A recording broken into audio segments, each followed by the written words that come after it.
दोस्तों मेवात में है, मेवात के फिरोजपुर झिरका में है और मेवात के फिरोजपुर झिरका में फैक्ट फाइंडिंग जो टीम पहुंची थी अलग अलग संगठनों की, जनमंच भी उसका हिस्सा है। हम अलग अलग गांवों में जा रहे हैं जिन गांवों में गाय के नाम पे निर्दोष मुस्लिमों की हत्याएं की गई है और उसमें जिस प्रकार से हरियाणा पुलिस की मिलीभगत सामने आ रही है वो भी हम धीरे धीरे वीडियो के माध्यम से और रिपोर्ट के माध्यम से आपके सामने पेश करेंगे। लेकिन हमारे साथ एक ऐसी शख्सियत है जिसको यहाँ का विकिपीडिया बोल सकते हैं, जिसको मेवात के लगभग सभी गांवों के आर्थिक, सामाजिक, राजनीतिक हालात क्या है उसके बारे में जानकारी है। डॉक्टर मोहम्मद अशफाक आलम हमारे साथ है, जिन्होंने लंबे टाइम तक यहाँ शिक्षा पे काम किया है। यहाँ स्कूलों के हालात क्या है, माइनिंग पे किसका कब्जा है या स्वास्थ्य के हालात क्या है, उनके बारे में विस्तार से इनको जानकारियां हैं। तो उन्हीं से एक बार हम जानना चाहेंगे। आज वो हमारे साथ है। कल टीम जब हम यहाँ पहुंचे थे, टीम का हिस्से के तौर पे ही वो लीड कर रहे हैं हमारी टीम को, और उनसे एक बार बात करना चाहेंगे कि मेवात को जो मिनी पाकिस्तान साबित करने पे अलग अलग मीडिया ग्रुप्स और ये सरकारें जुटी हुई है कि मेवात ऐसा है, मेवात ऐसा है, मेवात के खिलाफ जो दुष्प्रचार है, क्या मेवात ऐसा है या मेवात मेवा है? तो नमस्कार डॉक्टर साहब। नमस्कार। डॉक्टर साहब, जिस प्रकार से मेवात के खिलाफ दुष्प्रचार है उसके विपरीत जब हम देख रहे हैं कि ऐसा अलग अलग यहाँ लोग दिख रहे हैं जहाँ हिंदू मुस्लिम का बहुत ज्यादा प्यार है, भाईचारा है। तो दूसरा मैं एक बार शुरुआत ये करना चाहता हूँ, मेवात के साथ जो ये मेवात के जो हालात है, ये हालात ऐसे क्यों हैं? यहाँ स्कूलों के, हॉस्पिटल्स के क्या हालात है? देखिए, इस विषय में मैं बड़ा स्पष्ट हूँ और पूरी रिसर्च और पूरे तहकीक के बाद मैं इस मकाम पे पहुंचा हूं कि मेवात के साथ धार्मिक बुनियाद पर भेदभाव हो रहा है। इसको मैं साबित करने के लिए ये बातें हवा में मैं नहीं कहता। ये 2005 से पहले ये मेवात का हिस्सा गुड़गांव डिस्ट्रिक्ट का हिस्सा था।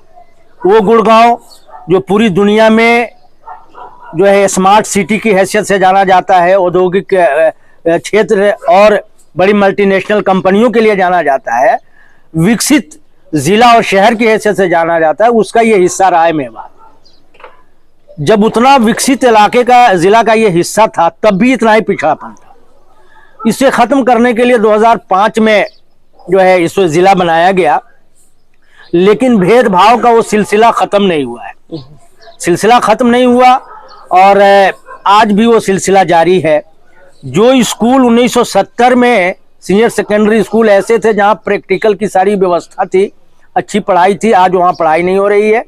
ये नेशनल हाईवे 248A जो राजीव चौक गुड़गांव से चल के अलवर की तरफ जाती है, ये 1980 तक पहले भी नेशनल हाईवे था, लेकिन उस समय रविंदर सिंह जब मुख्यमंत्री हुए तो इस रोड को स्टेट हाईवे का दर्जा दिया। ये भारत का पहला रोड है जिसके दर्जे को घटाया गया और इस हाईवे को ले गए लोग निकाल करके रेवाड़ी की तरफ से। ये भी धार्मिक भेदभाव था, मेवात के साथ भेदभाव था। फिर अब जो इसे 248A बनाया गया है नेशनल हाईवे, लेकिन आप सब जानते हैं कि रोड जो है किसी भी क्षेत्र के विकास के लिए बहुत महत्वपूर्ण जो है चीज होती है, लेकिन इस रोड को भी जो है अभी भी 4 लाइन बनाने के लिए लगातार यहाँ के संगठनों को संघर्ष करना पड़ रहा है। साल में सैकड़ों लोगों की मौत होती है, हजारों लोग विकलांग हो जाते हैं, बेचारे हाथ पांव गंवा देते हैं, लेकिन इस रोड को 4 लाइन नहीं बनाया जा रहा है अब तक। अब जो बजट आया है परसों, उसमें हरियाणा के तमाम उन सड़कों का जिक्र है जिसपे जो है जिसको 4 लाइन बनाया जा रहा है या बनाने का प्लानिंग है।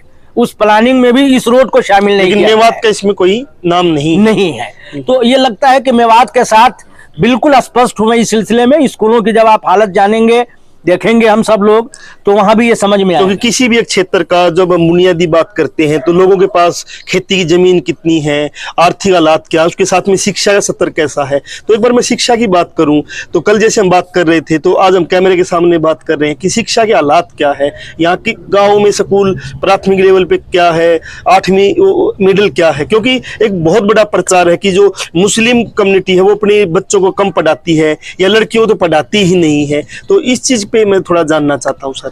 देखिए, ये एक निराधार आरोप है कि मुस्लिम लोग बच्चियों को पढ़ाना नहीं चाहते हैं।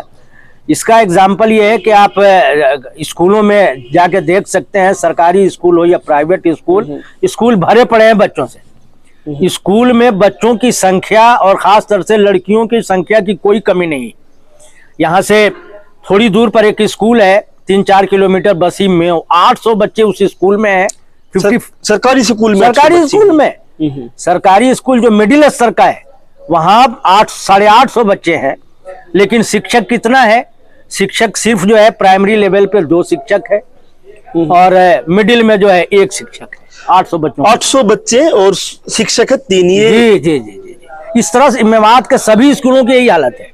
आप आज गांव में जाएं तो आप देखेंगे कि मेवात एक ऐसा इलाका है जहां बिल्डिंग लेस स्कूल भी है, बिल्डिंग नहीं है बट स्कूल है।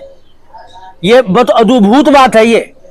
और मैं इसे पूरे जिला में 62 स्कूल ऐसे हैं जो बिल्डिंग लेस हैं, जो स्कूल तो है लेकिन बिल्डिंग नहीं है उसके पास। तो मेवात की एजुकेशन की हालत है, शिक्षा को लेकर के मैं कह रहा हूं कि पहले भी अभी थोड़ी दिन पहले तक कभी 1 महीने का डाटा नहीं है, उससे पहले 107 स्कूल ऐसे थे जो टीचरलेस थे, जिसमें कोई टीचर नहीं था। हम लोग जितनी लड़कियों के स्कूल थे मिडिल स्कूल, टीचरों की कमी को देखते हुए कहिए कि कभी पूरा नहीं किया गया। और जबकि बेटियां पढ़ना चाहती है और मैं समुदाय पढ़ाना चाहते हूं, तमाम गर्ल मिडिल स्कूलों को बॉयज मिडिल स्कूलों के साथ मर्ज कर दिया बजाय इसके कि उसको बढ़ाना चाहिए था, शिक्षक देना चाहिए था। मुस्लिम लोग चाहते हैं कि लड़कियां जब पढ़े तो थोड़ा सेपरेट स्कूल हो। सर कल आप एक और जिक्र कर रहे थे कि यहाँ एक प्राथमिक मॉडल स्कूल बना, कि प्राथमिक मॉडल स्कूल बना। सरकार तो ये कह रही कि ऐसे मॉडल स्कूल है जिसमें अच्छी श्रेणी की शिक्षा होगी, लेकिन हम कहते रहे कि ये तो आप प्राइवेट कर रहे हो स्कूलों को। लेकिन फिर भी एक प्राथमिक मॉडल स्कूल बना पूरे जिले में, उसके हालात के बारे में कल आप बात करें तो वो एक बार मैं जानना चाहता हूँ सर। देखिए, वो मेवात जो मैंने कल बात आपको बताई थी, वो राजस्थान घाटमीका जहाँ हम लोग गए थे जुनैद और नासिर की के हत्या के फाइंडिंग में, उस गांव से बिल्कुल 2 किलोमीटर के दूरी पर वो गांव है जो उस सब डिवीजन का एकलौता प्राइमरी मॉडल स्कूल है, संस्कृति स्कूल है। उस स्कूल के बारे में आपको बताया था। और राजस्थान के भरतपुर जिला के कामा के क्षेत्र के पहाड़ी तहसील का वो गांव है उजरा, उसमें वो मॉडल संस्कृति स्कूल है। उस स्कूल में 2 कमरे हैं, सिर्फ 1 शिक्षक है। 2 कमरों में से एक में फर्नीचर का सामान भरा हुआ है, दूसरे कमरे में बेचारा जो है टीचर जो है वो रहता भी है, उसी में वो सोता भी है। और बाकी बच्चे बरामदा में आते हैं, बैठे 2-4 मिनट, फिर वो चले जाते हैं। वो मॉडल स्कूल है। अब हम जहाँ हरियाणा में बैठे हैं, यहाँ से 4 किलोमीटर दूरी पर एक स्कूल है मदापुर, वो भी मॉडल संस्कृति प्राइमरी स्कूल है। उसकी हालतों में से आप ये हालत समझो कि सरकार ने जब 500 रुपये और 400 रुपये की फीस की है, पिछले साल वहां 65 बच्चों का एडमिशन हुआ था, और ये जो नया साल चल रहा है इसमें सिर्फ 15 बच्चे एडमिशन करा पाए, बाकी 50 बच्चे, मतलब पिछली बार की बात करें तो जो बच्चे अब की बार भी आने चाहिए वो नहीं है, सिर्फ इसलिए कि फीस बढ़ गई है। यही स्थिति तमाम मॉडल स्कूलों की है। यहाँ मॉडल संस्कृति स्कूल सीनियर सेकेंडरी है नरियाला गांव में, वहां अब तक 1 ही शिक्षक हुआ करता था, अब 2 शिक्षक हम लोगों ने लिखा पढ़ी की है तो 2 शिक्षक और डिपुटेशन पे आए हैं। सीनियर सेकेंडरी स्कूल है, अब 3 टीचर उसमें हुए हैं बस सीनियर सेकेंडरी में, जिसमें 8वीं से लेकर मतलब यूं समझो कि 6ठी से लेकर के और 12वीं तक में ये 3 टीचर। डॉक्टर साहब, मैं एक और जानना चाहता हूं कि जो शिक्षा के जो आप हालात बता रहे हो, तो दर्शकों को एक बार हम ये भी बता देते हैं कि जो मेवात का इलाका है उसमें 2 जिले हरियाणा के अंदर है मेवात के, और 2 जिले राजस्थान के अंदर है, जिसमें मेवात बाहुल्य है। राजस्थान में आज कांग्रेस की सरकार है, हरियाणा में बीजेपी की है। जब हरियाणा में कांग्रेस की थी तो राजस्थान में बीजेपी की सरकार थी। तो लेकिन पूरे मेवात का ही मैं डॉक्टर साहब आपसे जानना चाहूंगा कि पूरा जो मेवात 4 जिले हैं, 2 राजस्थान में 2 हरियाणा में, क्या उनके बराबर हालात है या सरकारों का ऊपर नीचे होता है? देखिए, हालात तो बिल्कुल एक से हैं। मैं ये नहीं कहता कि किसी सरकार ने आके अलग से कुछ खास किया है। ये कांग्रेस के समय में भी यही हालात है और भारतीय जनता पार्टी के वक्त में भी यही हालात है। जब राजस्थान में आज कांग्रेस की सरकार है फिर भी वही हालात है, और यहाँ बीजेपी की है तब भी वही हालात है। वहां बीजेपी की थी तब भी वही हालात थे, और आज यहाँ बीजेपी की है तब भी वही हालात है। हालात में सरकारों के आने से कोई परिवर्तन नहीं हुआ है, सत्ता बदलता रहा है, मेवात बदलने का प्रयास कोई नहीं करता रहा है। मेवात से कहीं ना कहीं दुश्मनी निकालते रहते हैं, ऐसा लग रहा है सर। ऐसा लगने को मैं हवा में नहीं कहता, फिर कह रहा हूं कि जैसे रेल है, रेल लाइन की मांग हम लोग करते रहे, और आप देखोगे तो भरतपुर होकर के रेल को निकाला गया हुआ है, इधर से रेवाड़ी होकर के निकाला गया हुआ है, लेकिन मेवात को फिर छोड़ दिया। मेवात के लिए जब कांग्रेस की सरकार थी और उस समय जो है वो ममता बनर्जी जी मंत्री थी, तो बजट भी पास हुआ कि रेल निकालेंगे, लेकिन वही फिर भेदभाव आ गया कि इस इलाके से रेल नहीं निकालना है। सरकार ने फिर उसको स्टॉप कर दिया, जो कांग्रेस की सरकार थी, फिर बीजेपी की आ गई, लेकिन वो रेल लाइन यहाँ से उसी धार्मिक आधार पर कि यहाँ इस क्षेत्र में मेव समुदाय ज्यादा रहता है, इस भेदभाव के तहत यहाँ से रेल को नहीं निकाला गया। और ये नेशनल हाईवे जिसका मैं अभी जिक्र कर रहा हूँ 248A, सोहना तक तो 6 लेन है, नू हेडक्वार्टर तक 4 लेन है, लेकिन ये जो 45 किलोमीटर का फासला है जिस पर असली मेवात बसता है, वहां फिर 2 लाइन पे हरियाणा का मेवात, राजस्थान के मेवात भरतपुर से कनेक्ट होता है, अलवर से कनेक्ट होता है, उस रोड को 2 लाइन का ही रखा गया है जिस पर हत्याएं होती है। डॉक्टर साहब, मैं जिक्र कर रहा हूं कि हत्याओं की बात आई है, तो अभी जुनैद और नासिर की जो हत्या हुई है, ये पहली कोई हत्या नहीं है और आखिरी भी नहीं लग रही है। आखिरी लग सकती है कि अगर हम मतलब यहाँ के लोग लड़े तो आखिरी भी हो सकती है, लेकिन पहली तो है नहीं। तो मैं जानना चाहता हूँ, इससे पहले भी बहुत हत्याएं हुई हैं गाय के नाम पे, तो थोड़ा सा मैं जिक्र आपसे चाहता हूँ, क्योंकि हम उन गाँव में जाने की सोच रहे हैं कि जहाँ जहाँ ये हत्याएं हुई हैं, या हत्या से अलग बहुत लोगों को मारपीट करके किसी की टांग तोड़ दी गई होगी, किसी का हाथ तोड़ दिया गया, कितने लोग जेल में गए हैं। तो कुछ गाँव के कुछ केसों के पर्टिकुलर मैं चाहता हूँ कि आप उसके बारे में हमें जरूर हमारे दर्शकों को भी बताए। देखिए, हम सब लोगों को याद होगा कि रकबर की हत्या हुई थी जब वो दुधारू गाय पालने के लिए लेकर के आ रहा था, तो रामगढ़ के पास जो है उसे रात का वक्त था, शाम का वक्त था, उसे पकड़ लिया गया और पकड़ करके उसकी निर्मम हत्या की गई थी, याद होगा। वो यहाँ कोल गांव है, यहाँ से 15 किलोमीटर दूरी पर, वहां जाकर के मौजूदा हालात को आप जान सकते हैं, समझ सकते हैं। उसके बाद उसके बगल में ही एक गांव है रावली। पिछले दिनों रावली से एक बूढ़े आदमी को गिरफ्तार करके, मैं नहीं कहता अपहरण करके, क्योंकि न तो पुलिस ड्रेस में कोई था, न यहाँ की सीआईए उसको ये करती है, कुछ नागरिक जो है कुछ बिल्कुल सिविल ड्रेस में लोग पहुंचते हैं, उसके घर में घुसते हैं, उसको खींचते हैं, गाड़ी में बैठाते हैं और मारते हुए उसके सर और उसे खून बहता हुआ दिखता है उसको, और उसकी वीडियो भी बनाते हैं। वीडियो बनाते हुए उसको अपहरण करते हैं और उसको पकड़ के ले आते हैं। फिर कहां से कैसे उस पर पुलिस एफआईआर दर्ज करती है और उसी को जेलों में उसको जेल में डाल देती है। जेल में डाल देती है। ये रावली का मामला है। जब आप आगे बढ़ेंगे, अभी थोड़ा सा आगे यहाँ गांव है शेखपुर। शेखपुर में भी इसी के समय 7 बजे के आसपास इसी प्रकार के गुंडे आते हैं, अपहरण करते हैं एक आदमी का और उसको यहाँ से मारते हुए, पीटते हुए, वीडियो बनाते हुए, वीडियो को वायरल करते हुए ले जाते हैं।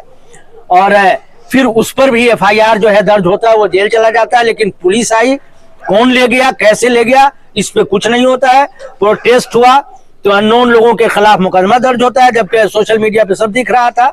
और उसमें उल्टे ही जो है जिसको ले जाया गया उसी को जेल में बंद कर दिया। कौन लोग ले गए इसका कोई तफ्तीश नहीं हुआ, कोई गिरफ्तारी नहीं हुई।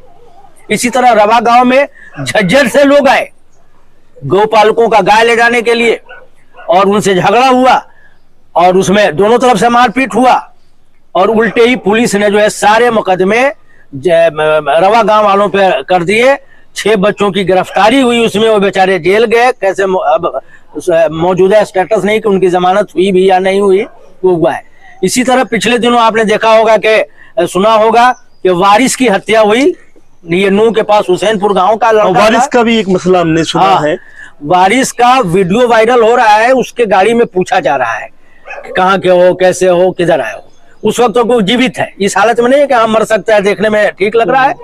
लेकिन उसके बाद 2 घंटे के बाद पुलिस का फोन आता है कि भाई आपका बच्चा जो है इसमें अस्पताल में है और उसकी मृत्यु हो गई है। और उसमें भी वही लोग थे जो इन हत्याओं में थे, जो उनकी आवाज से उनके उससे लग रहा है। लेकिन उसमें भी पुलिस ने ये क्या किया है कि उसको एक्सीडेंट का मामला दिखा दिया और एफआईआर जो है हत्या का एफआईआर नहीं दर्ज किया। उस सिलसिले में भी परिवार मानव अधिकार आयोग वगैरह गया है, लेकिन प्रशासन ने उस पर, पुलिस ने उस पर मुकदमा दर्ज नहीं किया, FIR दर्ज। तो डॉक्टर साहब, जिस प्रकार से ये हत्याएं हैं और धर्म के आधार पे भेदभाव है, धर्म के आधार पे ही हत्याएं हो रही हैं, तो मेऊ जो इलाका है 4 जिले इसमें है, तो आपको क्या भविष्य लगता है कि हत्याएं कैसे रुक पाएगी? क्योंकि कत्ल जिसका होता है वो मानवता के ऊपर धब्बा है कि किसी भी इंसान का, जो मेहनत करके खाने वाला इंसान है, उसका कत्ल कर दिया जाता है गाय के नाम पे, गोबर के नाम पे। और जो कत्ल कर रहे हैं उनका खुद का कारोबार है। और यहाँ तक भी हमने गाँव में जब गए सुनने में आई है कि जो ये मोनू मानेसर है, मोहित यादव और इसकी जो टीम है, इसके साथ जिस प्रकार से सरकार का गठजोड़ है, अमित शाह के साथ इसके फोटो है, पुलिस SP के साथ इसके फोटो है, इसको कहीं ना कहीं सुरक्षित है। इन गुंडों को आप कैसे रोक पाओगे? देखिए, एक चीज मैं बता दूं कि जो हत्याएं गाय के नाम पे होती हैं, आपके माध्यम से मैं बताना चाहूंगा लोगों को कि ये हत्या क्यों होती है और गाय का क्या मामला है। सही मानों में तो ये है कि ये जो दिल्ली नजदीक है और नजदीक होने की वजह से वहां के 5 स्टार होटलों तक में गाय के मीट की सप्लाई होती है। और उस सप्लाई को पहुंचाने के लिए जो ये गुंडे हैं, जो ये हत्यारों के रूप में जिनको हम जानते हैं, ये लोग गायों को उन इलाकों से लाते हैं और यहाँ NCR में जो लोग उनसे जुड़े हुए हैं उनके साथ मिलके उसको गायों का मीट बना करके उसके होटलों में सप्लाई करते हैं। लेकिन जब कभी लेन देन को लेकर के इनका मामला हो जाता है, पैसे के लेन देन को, हिसाब किताब को लेकर के कोई मामला होता है, तब ये उसको अपहरण करते हैं, ले जाते हैं और उसकी हत्या करते हैं। रोकने में ये है कि देखो, जब तक प्रशासन अपनी जिम्मेदारी नहीं समझेगी, सरकार इसकी जिम्मेदारी नहीं समझती है। देखो, मैं भी कहता हूं कि गाय की हत्या नहीं होनी चाहिए। गाय का गोश्त, चलो ठीक है, भारत हम संविधान से चलता है, देश ने अगर कानून बना दिया या स्टेट ने ही कानून बना दिया है तो कानून का पालन सबको करना चाहिए। और उसके अलावा भी हम लोग मिलीजुली संस्कृति में रहते हैं। अगर हमारे हिंदू भाइयों को अगर दिक्कत होती है इसके खाने से, तो नहीं खाना चाहिए, मैं इसका समर्थक हूँ, बिल्कुल नहीं खाना चाहिए। लेकिन ये खेल खाने का नहीं है, ये तो बड़े तरह के कारोबार का है और इस कारोबार में डिस्प्यूट होता है, तब ये लोग हत्या करते हैं। और इन हत्याओं को जायज बनाने के लिए हरियाणा सरकार ने गौ रक्षा प्रोटेक्शन कानून बना रखा है, जिसमें प्राइवेट लोगों को इन्वॉल्व होने की इजाजत दे रखी है। गौ टास्क फोर्स के नाम से बनाया है। गौ टास्क फोर्स के नाम से बना रखा है। उनको हथियार लाइसेंस या कैसे मिलते हैं सरकार जाने की जांच करेगी, वैसे हथियार लेकर के इसको रोकने का प्रयास करते हैं। भारत देश कानून से चलता है और कानून में हमारे पुलिस है, पुलिस को सख्ती करनी चाहिए। हरियाणा में कानून भी बहुत सख्त बना हुआ है, तो पुलिस को ऐसे अगर कोई लोग हैं तो पुलिस को अपना रोल अदा करना चाहिए ईमानदारी से और इसको रोकना चाहिए। आम लोगों को हथियार लेकर गांव में घुस के कत्ल करने की इजाजत, ये कानून का उल्लंघन है, कानून का मजाक है और ये स्टेट की जिम्मेदारी है कि इसको दूर करें। तो डॉक्टर साहब हमारे साथ थे, विस्तार से कुछ बातचीत हुई है और ये जो एक गठजोड़ है सरकार का और गुंडों का, वो गठजोड़ भी हमें साफ साफ गांव में गए हैं तो लोग बता रहे हैं, बुद्धिजीवी लोगों से हम मिले हैं। हम ये भी बता देते हैं कि जो मेवात है, मेवात वो इलाका है जहां 1857 की क्रांति में सबसे ज्यादा अंग्रेजों को मारा गया और दूसरी तरफ से भारत के लोगों ने भी जो शहादतें दी, तो उसमें भी मेवात की जो गिनती है वो बहुत ज्यादा है। मेवात में जिस प्रकार से जो लड़ाई उस दौर में लड़ी गई, वो दुश्मनी अंग्रेजों ने 1857 के बाद निकाली और वो दुश्मनी आज तक निकाली जा रही है। मोनू मानेसर है या जो मोहित यादव है, जो पूरा एक सरकार के साथ मिलकर जिस प्रकार से एक गाय के नाम पे जो फोर्स चला रहे हैं, वो सिर्फ अपने हित के लिए चला रहे हैं, अपने आर्थिक हित के लिए चला रहे हैं। और ये जो गुंडे हैं, ये गुंडे धर्म का चोला जरूर पहनते हैं, लेकिन ये गुंडे किसी के नहीं होते। ये गुंडे आज जब मुस्लिमों को मार रहे हैं तो ये गुंडे दलितों को भी मारते हैं। ये गुंडे किसी की जमीन पे कब्जा करने के लिए मारते हैं। एक बार ईमानदारी से इन गुंडों की जांच पड़ताल करनी चाहिए। आपके आसपास में ही ये लोग मिलते हैं, कभी किसी धर्म का चोला ओढ़े, कभी किसी धर्म के संगठन का चोला ओढ़े, आपको मिल जाएंगे। एक बार इनका ईमानदारी से जांच करना कि इनके आर्थिक हालात उस टाइम क्या थे जब ये धर्म का चोला ओढ़े नहीं थे, और कुछ साल में ही इनके पास कोठियां, इनके पास बंगले, इनके पास सब कुछ हो जाता है कि एक गौशाला उन्होंने खोली है कहीं पे या कुछ दूसरा खोला है और उनके पास कोठियां। कहां से इतना पैसा रहा? ये जो गाय के नाम पे जो पूरा बवाल मचा हुआ है, इसके पीछे काली सच्चाई क्या है? गौ तस्करों को चाहे हिसार फतेहाबाद सिरसा की तरफ देखेंगे या किसी भी इलाके में देखेंगे कि भैंस ले जाने वालों को, गाय ले जाने वालों को जिस प्रकार से मंथली सिस्टम बंधा हुआ इनके साथ, इसकी जांच भी आप लोगों को करनी चाहिए। और जब तक ये नहीं करेंगे तो आप बटे रहोगे तो फिर विकास नहीं होगा, क्योंकि हरियाणा के बाकी हिस्से में भी स्कूल बंद हुए हैं, टीचर कम हुए हैं, ऐसे ही मेवात में भी हुए, मेवात में ज्यादा भी हुए हैं। तो डॉक्टर साहब एक जानकारी और रह गई थी कि मेवात में स्पेशल एक कैडर, शिक्षा कैडर वो बनाया गया था कि भर्तियों के लिए अलग से, तो उस पे थोड़ा सा क्या है कि बनाया तो गया था, अच्छा लग रहा था कि मेवात का एक अलग कैडर बन गया, मेवात के लोग ही उसमें काम करेंगे, थोड़ा रोजगार मिलेगा, उसके हालात क्या है? देखिए, हुआ ये कि मेवात कैडर बनाए, मेवात कैडर में जो है अलग से मेवात कैडर में लोगों का अपॉइंटमेंट भी हुआ, लेकिन सरकारों का अजीब रवैया है कि उस सारे कानून को धकेलते हुए वो जो लोग इस कैडर में भी थे उन लोगों को भी, जैसा कि मैं बता रहा था कि टेम्पोररी डेपुटेशन ड्राइव चला करके शिक्षा विभाग हरियाणा ने सभी लोगों को इस जिला से बाहर जाने का अवसर दे दिया। वो लोग दूसरे जिला में काम करते हैं, उनका मतलब सैलरी हाँ मिलती है, जी जी जी जी, लगता है कि मेवात में जॉब कर रहा है, हाँ, लेकिन डेपुटेशन देकर वो काम अपने इलाके में कर रहा है। मेवात फिर खाली है, मेवात फिर भी खाली है, यह रास्ता निकाला है। और मुझे तो सुनने में आया है, मैं कोई देखो इसके लिए कोई प्रूफ तो नहीं होता, लेकिन शिक्षा मंत्री जैसे लोगों का इसमें इन्वॉल्वमेंट है। और हमारे विशेषज्ञ लोग आरोप लगाते हैं कि इस तरह का ड्राइव चलाना डिस्ट्रिक्ट लेवल पर ये मेवात के साथ भेदभाव का ही हिस्सा है। डॉक्टर साहब, मैं एक दो जानकारियां छूट गई थी, वो भी एक बार ले लेता हूं कि यहाँ नरेगा के हालात क्या है राजस्थान के मेवात में और हरियाणा के मेवात में, क्योंकि हरियाणा की दिहाड़ी थोड़ी सी ज्यादा है, राजस्थान की कम है, तो नरेगा कितने सत्र पे यहाँ लागू है और लोगों के पास खेती की जमीनें कितनी है पूरे इलाके में? देखो, खेती की जमीनें तो थोड़ी थोड़ी है लोगों के पास, और उसमें भी अगर हम थोड़ा सा ये करें तो मेव जो समुदाय है उनके पास जमीनें हैं, लेकिन मुसलमानों में जो पसमानदा जातियां होती हैं खास तौर से, जिसमें सक्का है, नाई है, तेली है, मियाँ है, जोगी है, इन लोगों के पास बिल्कुल जमीनें नहीं है। वो अलग अलग तरह का काम करते हैं। रहा मनरेगा, तो मनरेगा को यहाँ मनरेगा को में जो मजदूरों को काम देने का ये है वो यहाँ बिल्कुल ही नहीं हुआ है, 1% नहीं।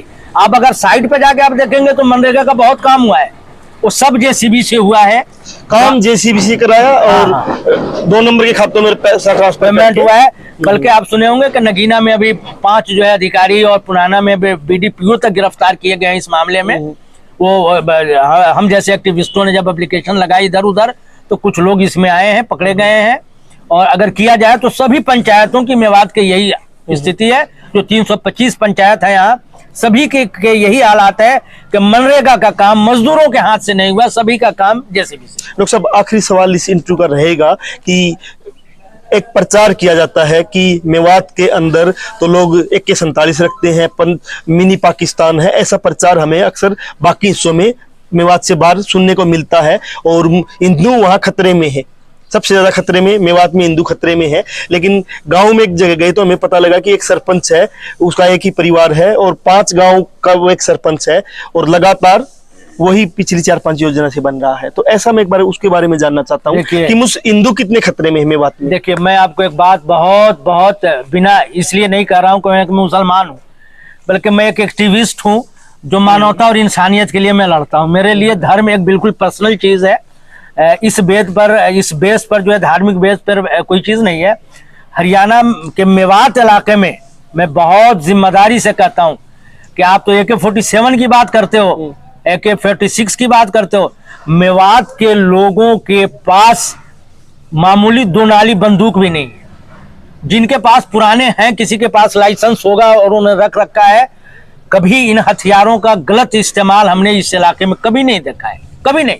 मैं बिहार से बिलोंग करता हूं, पहले 25 सालों से मैं यहाँ हूँ। बिहार में हमने छात्र जीवन में AK-47 भी देखा था, AK-56 भी देखा था, लेकिन यहाँ हमारे इतने दोस्त हैं, सभी गाँव में मेरे हमारे साथी हैं, किसी गांव में इनके पास कट्टा आपको नहीं मिलेगा। और यही वजह है कि यहाँ मेवात की सड़कों पे कभी किसी के साथ हथियार दिखा कर कोई ये नहीं होता। यहाँ किसी बढ़िया से, किसी पैसा वालों से कोई फिरौती नहीं ली जाती। ये सब कभी आपने आरोप नहीं सुना होगा। ये तो हिंदू मुस्लिम एंगल दे करके सिर्फ वोट की राजनीति के लिए मेवात को बदनाम किया जाता है। नहीं तो मेवात मोहब्बत का चश्मा है। एक बार जो अधिकारी यहाँ आ जाता है उसको एहसास होता है कि कितने ले आके मेवात तो मेव है, मेवा। मैं एक और पूछ रहा हूँ सर, वो लास्ट में वो छूट गया कि वो जो सरपंच के बारे में मैं जानना चाहता हूँ कि वो जो लगातार 4-5 योजना से उसी को बना रहे हैं जो इससे अग्रवाल परिवार से है, तो मतलब ऐसा अलग होता तो कौन है, किसको कैसे बना? देखिए इसको सरपंच के अलावा मैं 2 शब्दों में एक बात कहूँ। गांव बडेड है। पिछले दिनों बडेड गांव में एक 80 साल की बुढ़िया दिल्ली से अपने पोते पोतियों के साथ आई। उसको मन किया कि अब तो मर जाएंगे, अब हमें अपना पुराना गांव जाके देखना चाहिए जो हमारे बाप का गांव था। तो वो जो है महिला आती है बडेड, अपने पोता पोती को, बड़े पढ़े लिखे को दिल्ली से लेकर के। लोगों को पता चलता है कि कोई दिल्ली से लोग यहाँ घूम रही हैं महिलाएं। पता किया तो उस औरत ने बताया कि मेरा बाप फलाना था, मेरा भाई फलाना था। मेओ ने क्या किया, जब उसके पता चला कि हमारे गांव की बेटी है, अब की बात है थोड़े दिन पहले की, पूरा गांव जमा हुआ, उनका खातिर तवाजो सब किया, और जो भेंट भाट होता है पूरा गांव जमा होकर के उस महिला को अपने घर में रखा, भेंट दिया, और उनके पोते पोती सबको भेंट दिया। भाई छोरी तो हमारी है, बिल्कुल धर्म को खत्म करते हुए। वो बनिया की लड़की थी, मैं बताना चाहता हूँ, अग्रवाल परिवार के थे। तो सब लोगों ने उसको विदा किया बाजाबता। वो जो नौजवान नस्ल के लोग दिल्ली से उनके पोता पोती आए थे, वो अभिभूत थे कि इस तरह का प्यार यहाँ मिलता है मेवात में, जिसके बारे में सुनते हैं। तो जो इस तरह का यहाँ प्यार है। तो जिस आप लाला जी के सरपंच बनने की बात करें, घाटमिका गाँव 5 जहां हम लोग गए थे, कल हत्या हुई है जुनैद और नासिर की, जिसमें हम लोग फैक्ट फाइंडिंग में, वहां के सरपंच कई प्लानों से एक लाला जी है, बनिया परिवार से हैं, और वही एक परिवार है समझो वहां उस तरह का। बाकी सारे मेयों की आबादी है 90%। लेकिन वो लोग इस समझदारी से करे हम लोग क्या लड़े आपस में, लाला जी पढ़े लिखे हैं, होशियार हैं, पैसा वाले हैं, इन्हीं को बनाओ, और उन्हीं को बनाते आ रहे हैं। और लाला जी से प्यार प्रेम सब लोगों का बहुत अच्छा चल रहा है। ऐसा मेवात में कई गाँव में आपको मिलेगा। यहाँ एक नहारिका गाँव है चितौड़ा, जहाँ पिछले 2 प्लान बिना जरूरत के सरपंच जो है एक दलित समाज के लोगों को बनाया, जबकि रिजर्व नहीं था। अभी ये गांव चंदेनी है। चंदेनी में क्या हुआ कि पिछली चुनाव में होता ये कि रिजर्व हो गया दलित के लिए। जब अंतिम तो लोग तैयारी करने लगे, जब तैयारी करने लगे चुनाव का, तो जब चुनाव के थोड़ी दिन पहले जब वो फाइनल वार्ड बंदी हुई उसमें वो जनरल हो गया। जब जनरल हो गया तो वहां के सभी मेव समुदाय के लोगों ने बैठक की और कहा कि भाई लड़ाई तो ये लोग कर रहा था, ये लोग कर रहा था, इन्हीं को दे देते हैं। लोगों ने उन्हीं को सरपंच। ये मेवात है, ये मेवात है। मैं बहुत जिम्मेदारी से कहता हूँ, बहुत गहराई से कहता हूँ, इसलिए नहीं कि मैं यहाँ रहता हूँ तारीफ, बल्कि अभी हमारे पास पिछले दिनों दीपक भाई, समय सिंह एडवोकेट हैं, और क्या कहते हैं मास्टर विजय, ये एक बौद्ध साहब, ऐसे लोग हमारे पास आए थे। एक प्लेट में हम लोग बैठ के खा आते रहते हैं साथी। जो मेवात, वो कहते हैं कि डॉक्टर साहब मेवात में जो मोहब्बत हमको मिल रही है ना, ये ऐसी मोहब्बत दूसरे क्षेत्रों में नहीं होती है। और मैं भी एज ए एक्टिविस्ट हरियाणा के अलग अलग हिस्सों में जाता रहता हूँ। मैं जानता हूँ जो अनुसूचित जाति के साथ, जो बैकवर्ड के साथ जिस तरह के मामलात हैं, उस हिसाब से हमारा मेवात सर बहुत बेहतर है।